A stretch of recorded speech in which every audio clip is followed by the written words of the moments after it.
warahmatullahi wabarakatuh. Jadi di sini saya akan menjelaskan jaringan komputer dan internet. Jaringan komputer itu mendefinisikan kumpulan komputer dan perangkat lain yang terhubung melalui media komunikasi, kabel atau nirkabel untuk berbagi data dan berbagi sumber daya. Tujuannya itu untuk memfasilitaskan komunikasi, berbagi data, dan efisiensi dalam berbagai aktivitas. Contohnya itu seperti jaringan LAN. Terus perangkat yang digunakan itu ada komputer, laptop, printer, router, dan server.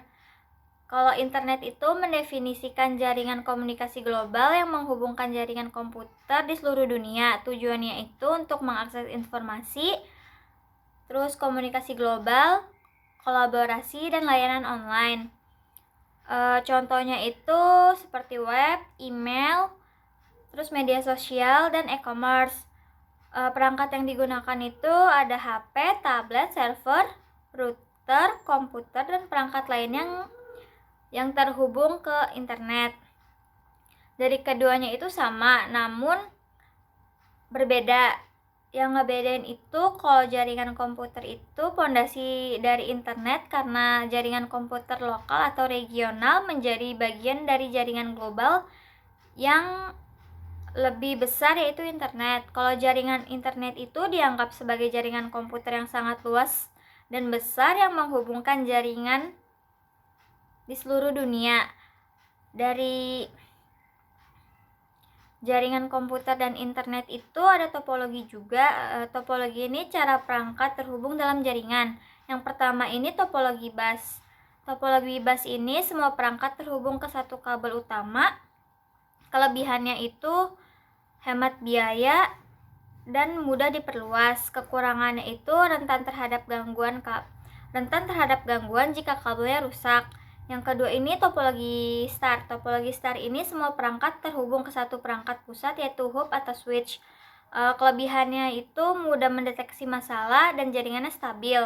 Kekurangan itu ketergantungan pada perangkat pusat. Yang ketiga itu topologi ring. Topologi ring ini perangkat yang terhubung dalam lingkaran, data yang mengalir searah.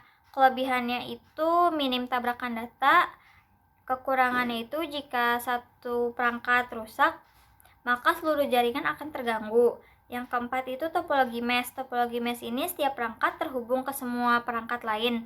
Kelebihannya ini dia sangat banyak jalur alternatifnya. Kekurangannya ini tuh mahal dan kompleks. Yang kelima ini topologi tree. Ini gabungan antara dua topologi, yaitu topologi star dan topologi bus. Kelebihannya itu fleksibel dan pengembangan jaringannya lebih besar. Kekurangannya itu bergantung pada kabel utama. Yang keenam ini topologi hybrid. Topologi hybrid ini kombinasi dari dua atau lebih topologi seperti topologi bus, topologi star, topologi ring, dan topologi mesh yang dirancang untuk memenuhi kebutuhan spesifik suatu jaringan. Kelebihannya ini fleksibel, dapat disesuaikan dengan berbagai situasi dan kebutuhan jaringan. Kinerja optimal itu memanfaatkan kelebihan dari berbagai topologi yang berbeda-beda. Kekurangannya itu biaya yang digunakan lebih kompleks dan menjadi sedikit rumit. Kesimpulan dari topologi ini, topologi memiliki kelebihan dan kekurangan yang berbeda-beda. Pemilihan topologi juga harus disesuaikan dengan kebutuhan jaringan. Contohnya seperti topologi star dan bus. Dia ini digunakan untuk jaringan skala kecil, sementara topologi mesh itu cocok untuk jaringan yang membutuhkan kendala yang lebih tinggi. Terus di sini juga ada 4 jaringan komputer. Yang pertama ini ada LAN, yang kedua ini MAN, yang ketiga WAN, dan yang keempatnya PAN. LAN ini jaringan yang terbatas pada area geografis kecil seperti rumah dan kantor. Kalau MAN ini jaringan yang mencakup area kota atau beberapa gedung di area yang lebih luas dari jaringan LAN. Terus yang ketiga ini ada WAN. WAN ini tuh jaringan yang mencakup area geografis yang sangat luas. Dia tuh contohnya di antar negara. Kalau PAN itu jaringan pribadi yang biasanya digunakan untuk menghubungkan perangkat seperti HP, laptop, tablet di area yang terbatas. Terus selanjutnya ada perangkat jaringan. Yang pertama itu router. Router itu mengarahkan lalu lintas data antara jaringan lokal dan internet. Yang kedua ini ada switch, menghubungkan beberapa perangkat dalam satu jaringan lokal yang memungkinkan komunikasi data antara perangkat ke perangkat. Yang ketiga ini ada hub. Hub ini seperti switch, tetapi lebih sederhana dan tidak cerdas dalam mengatur lalu lintas data. Semua data yang masuk ke hub dikirim ke semua port lainnya. Yang keempat itu ada access point. Access point ini memungkinkan perangkat nirkabel seperti smartphone atau laptop untuk terhubung ke jaringan kabel melalui WiFi. Kalau modem itu dia mengubah sinyal digital dari komputer menjadi sinyal analog untuk dikirim melalui saluran telepon atau sebaliknya. Terus yang kelima ini ada firewall. Dia ini perangkat yang keenam ini ada firewall.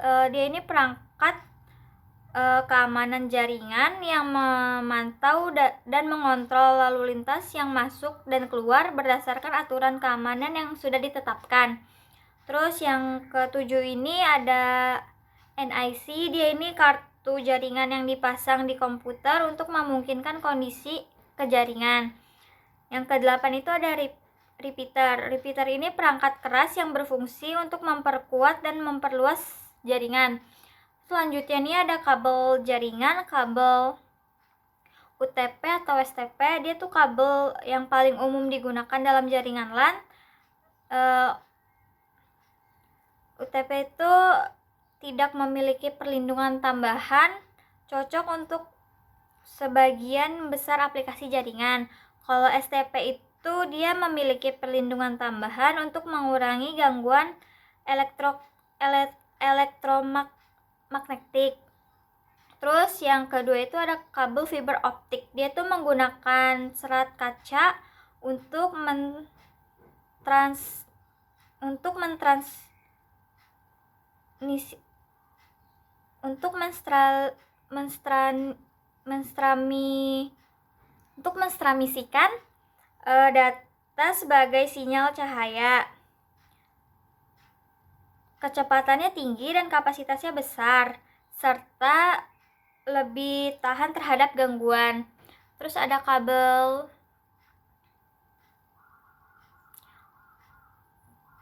koaksial digunakan dalam jaringan lama seperti jaringan televisi, terdiri dari konduktor tengah yang dikelilingi oleh lapisan isolasi dan perlindungan logam. Yang terakhir ini kabel crossover, yaitu jenis kabel yang digunakan untuk menghubungkan dua perangkat jaringan secara langsung tanpa melalui switch atau hub. Sekian, terima kasih.